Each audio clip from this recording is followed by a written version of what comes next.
बात है कि आंधी हमारे बस में नहीं, ये और बात है कि आंधी हमारे बस में नहीं, मगर चिराग जलाना इख्तियार में है।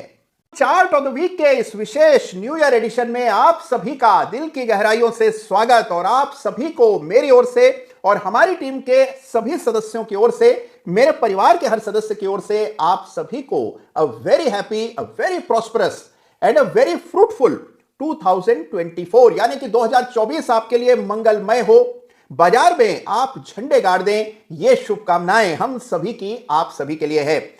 देखिए 2023 में बाजार 23,000 निफ्टी का स्तर तो न छू सका, लेकिन 22,000 के करीब तो आ ही गया। सवाल यह है कि क्या 2024 में निफ्टी 24,000 के आंकड़े को पार करेगी, और क्या यदि ऐसा होता है तो आप जमकर पैसा बनाएंगे या नहीं। फोकस इसी बात पर होना चाहिए। और चार्ट ऑफ द वीक का लगातार फोकस केवल एक ही है कि आपकी ट्रेडिंग, आपका इन्वेस्टमेंट, आपके रिटर्न्स बेहतर हों, अपने स्वयं के विवेक और पुरुषार्थ से बेटर हों। इसके लिए लगातार चार्ट ऑफ द वीक में पूरा ब्रह्मांड खोज करके सबसे उम्दा चार्ट्स चुनकर हर सप्ताह आपके लिए प्रेषित करता हूं। तो इस सप्ताह भी, क्योंकि ये इस साल का अंतिम चार्ट ऑफ द वीक है, पूरे साल के हिसाब से चार्ट्स की चर्चा करेंगे। और याद रखिए कि दिसंबर में मंथली क्लोज भी हो रहा है, तो मंथली चार्ट्स की चर्चा इस सप्ताह चार्ट ऑफ द वीक में होगी। लेकिन उससे पहले हमेशा की तरह आपको याद दिला दूं कि चार्ट ऑफ द वीक में जिस किसी चार्ट का भी हम जिक्र करते हैं, उल्लेख करते हैं, जिस चार्ट की भी बात करते हैं, किसी में भी मेरी कोई खरीदने या बेचने की राय नहीं होती है। ये वो चार्ट्स होते हैं जिनसे आप कुछ सीख सकते हैं, जिस चार्ट में कुछ ना कुछ नया हो रहा होता है। चार्ट को देखने का कोई नया कॉन्सेप्ट आपको हर सप्ताह चार्ट ऑफ द वीक से सीखने को मिलता है, और आज से नहीं कई सालों से मिलता आया है। तो चार्ट ऑफ द वीक में जिस किसी चार्ट का भी हम जिक्र करते हैं, किसी में भी कोई खरीदने बेचने की राय नहीं होती, ये बात आप जानते हैं। चलिए सबसे पहले आपको पीछे लिए चलता हूं समय में। मई 2023 में निफ्टी मिड कैप 100 इंडेक्स को चार्ट ऑफ द वीक का खिताब मैंने दिया था। उस समय यह इंडेक्स 32,000 के आसपास चल रहा था।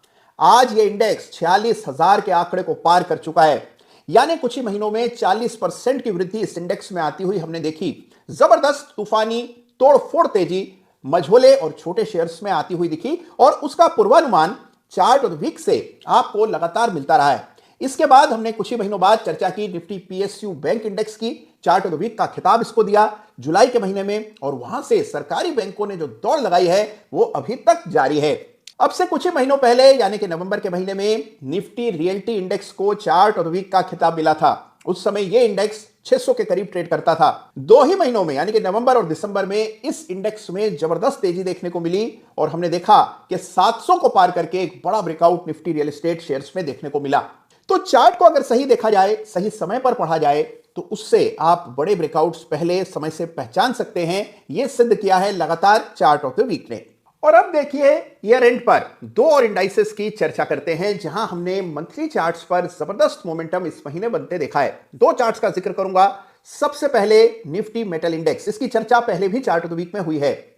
निफ्टी मेटल इंडेक्स में मंथली चार्ट पर फिर से नया उफान, नई तेजी, नई ऊर्जा चार्ट पर दिखाई पड़ती है। 7,000 का आंकड़ा निफ्टी मेटल इंडेक्स ने पार किया, और जबरदस्त तेजी हमने दिसंबर के महीने में आते हुए देखी। बड़ा ब्रेकआउट मंथली चार्ट पर दिखा है, तो इस चार्ट को भी स्वयं से स्टडी कीजिएगा। मैं यहां पर मंथली चार्ट की चर्चा कर रहा हूं।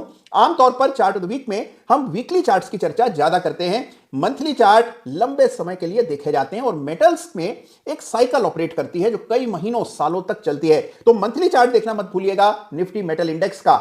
एक चार्ट और जो आपके नजर में मैं लाना चाहता हूं, वो है निफ्टी फार्मा इंडेक्स का। जी हां, निफ्टी फार्मा इंडेक्स में भी एक शानदार बड़ी तेजी हमने इस महीने आते हुए देखी है। यह है निफ्टी फार्मा इंडेक्स का मंथली चार्ट आपके सामने, और यहां पर भी 15,000 के आसपास एक असेंडिंग ट्रायंगल पैटर्न चार्ट पर बना, उसका ब्रेकआउट आता हुआ दिखाई पड़ा, और जबरदस्त तेजी निफ्टी फार्मा इंडेक्स में भी बन रही है।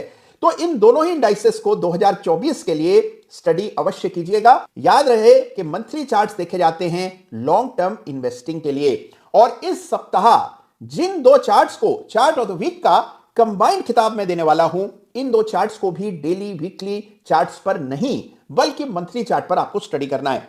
इस सप्ताह 2 विशेष चार्ट्स हैं जिन्हें चार्ट ऑफ द वीक का खिताब दिया जा रहा है।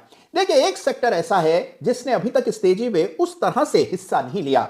यह सेक्टर है फर्टिलाइजर कंपनियों का। जी हां, फर्टिलाइजर कंपनियों के चार्ट्स पर ऐतिहासिक ब्रेकआउट्स देखने को मिल रहे हैं, और इसीलिए 2 चार्ट्स मैंने चुने हैं जिन्हें जॉइंटली यानी कि सामूहिक रूप से चार्ट ऑफ द वीक का खिताब इस year and special chart of the week कार्यक्रम में मैं देने जा रहा हूं।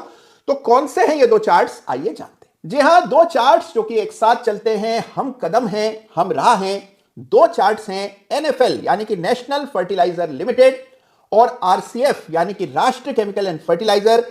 इन दोनों के मंथली चार्ट को जॉइंटली इस महीने चार्ट ऑफ द वीक का खिताब दिया जा रहा है। तो दोनों चार्ट्स को स्टडी करेंगे, लेकिन आइए देखते हैं सबसे पहले कि चार्ट में ऐसा क्या खास है कि आरसीएफ और एनएफएल को चार्ट ऑफ द वीक का खिताब दिया जा रहा है। तो लीजिए पेश है आपके सामने इस सप्ताह का यानी इस ईयर एंड विशेषांक का पहला चार्ट ऑफ द वीक यानी आरसीएफ राष्ट्रीय केमिकल फर्टिलाइजर का वीकली नहीं बल्कि मंथली चार्ट है इस सप्ताह का chart of the week. Monthly chart यानी हर कैंडल एक महीने का डेटा बता रही है और ये चार्ट कई सालों का इतिहास आपके सामने बिल्कुल साफ स्पष्ट तरह से दिखा रहा है। तो देखिए, मंथली चार्ट्स देखे जाते हैं लॉन्ग टर्म इन्वेस्टिंग के लिए। तो सबसे पहली चीज जो आपको समझनी है कि कोई शॉर्ट टर्म ट्रेडिंग की चर्चा हम यहां नहीं कर रहे हैं, लॉन्ग टर्म मंथली चार्ट्स की बातचीत हो रही है। यह है मंथली चार्ट आरसीएफ का, जिसमें एक बहुत ही इंपॉर्टेंट ब्रेकआउट आता हुआ दिख रहा है। बरसों बाद यानी अपने जीवन काल में पहला अवसर है जब इस स्टॉक पे इस प्रकार का मोमेंटम बनते हुए दिख रहा है। देखिए, इतिहास में जाते हैं काफी पीछे, ये 2007-8 की तेजी है और 2007 की अंधी तेजी में भी आरसीएफ लगभग 150 रुपए के इर्द गिर्द पहुंचा। बड़ी गिरावट आई 2008-9 में, बड़ा मेल्टडाउन हुआ, आरसीएफ घट के 25-30 रुपए का मात्र रह गया।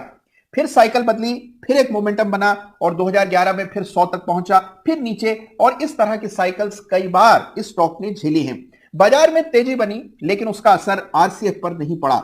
लेकिन अब हम देख रहे हैं कि पहली बार अपने जीवन काल में एक बड़ा ब्रेकआउट आरसीएफ के चार्ट पर आता हुआ दिख रहा है। ये जो इस महीने का ब्रेकआउट है, लगभग 25% की तेजी इस महीने आते हुए देखी। और जो विशेष बात है वो ये कि 150 रुपए का लेवल पहली बार कॉन्कर करने में आरसीएफ का चार्ट सफल हुआ है। तो आरसीएफ के इस मंथली चार्ट को 2 मिनट लगाकर जरूर से स्टडी कीजिएगा। अब देखिए, अगर आरसीएफ को स्टडी करें और इसके भाई यानी कि नेशनल फर्टिलाइजर के चार्ट को न देखें तो यह बड़ी नाइंसाफी हो जाएगी। ये करण अर्जुन हैं, एक साथ आते और जाते हैं। तो आइए सबसे पहले एनएफएल का चार्ट भी एक दफे देख लेते हैं। एनएफएल यानी नेशनल फर्टिलाइजर, और इसका भी मंथली चार्ट ही हम यहां देख रहे हैं। यहां भी कमोबेश वही स्थिति है। आरसीएफ पे ब्रेकआउट ज्यादा स्पष्ट नजर आता है। एनएफएल में भी इस महीने 28% की तेजी बनी और यहां भी एक मेजर लेवल के ऊपर यानी 80-82 रुपए के ऊपर बंदी आते हुए दिखाई दी है। यह 80-82 का स्तर लगभग 12 सालों के बाद एनएफएल ने पार किया है। एनएफएल में मल्टीपल रेजिस्टेंसेस मौजूदा स्तरों पर, और इसके बाद फिर एक बड़ी रेजिस्टेंस 118-19 के आसपास चार्ट पर नजर आती है। दोनों ही चार्ट्स पर जिस तरह का मोमेंटम हायर बॉटम बन रहे हैं और बड़े ब्रेकआउट्स मंथली चार्ट पर आ रहे हैं, लंबी अवधि के लिए इन चार्ट्स पर एक बदलाव आता हुआ दिख रहा है। तो दोनों ही चार्ट्स को, लंबी अवधि के चार्ट्स को जरूर से स्टडी कीजिएगा। मंथली चार्ट 2 मिनट लगाकर एनएफएल का और 2-5 मिनट लगाकर आरसीएफ का जरूर से स्टडी कीजिए। तो देखा आपने कि लाइफ टाइम रेजिस्टेंसेस पार होती हुई इन दोनों चार्ट्स पर नजर आ रही हैं और शानदार ब्रेकआउट्स चार्ट पर दर्ज हुए हैं। इस महीने बड़ा मोमेंटम फर्टिलाइजर शेयर्स में बना और इनको सबसे बेहतरीन ढंग से इन दो चार्ट्स ने कैप्चर किया है। तो इन दोनों ही चार्ट्स को स्वयं से स्टडी कीजिएगा। ढेरों चार्ट्स की चर्चा आज हमने चार्ट ऑफ द वीक में की, कई सारे इंडाइसेस की बात हुई, उनके भी मंथली चार्ट्स देखिए, जिससे 2024 के लिए सही सेक्टर का चुनाव आप कर पाएं। इन्वेस्टिंग और ट्रेडिंग दोनों में सबसे पहली और सबसे अहम बात है सही सेक्टर का चयन करना। सेक्टर का चुनाव ठीक हो तो शेयर्स तक तो आप पहुंच ही जाएंगे। तो इसीलिए इन चार्ट्स को देखिए और सारे निफ्टी के सेक्टोरल इंडाइसेस के चार्ट्स को ईयर एंड पर जरूर देखिएगा। आज का चार्ट ऑफ द वीक आपको कैसा लगा मुझे जरूर बताइएगा। और हां, आपको एक बात, हां, बहुत जल्द कुछ नई चीजें इस चैनल पर आने वाली हैं। तो अगर अभी तक आपने चैनल को सब्सक्राइब नहीं किया है तो तुरंत प्रभाव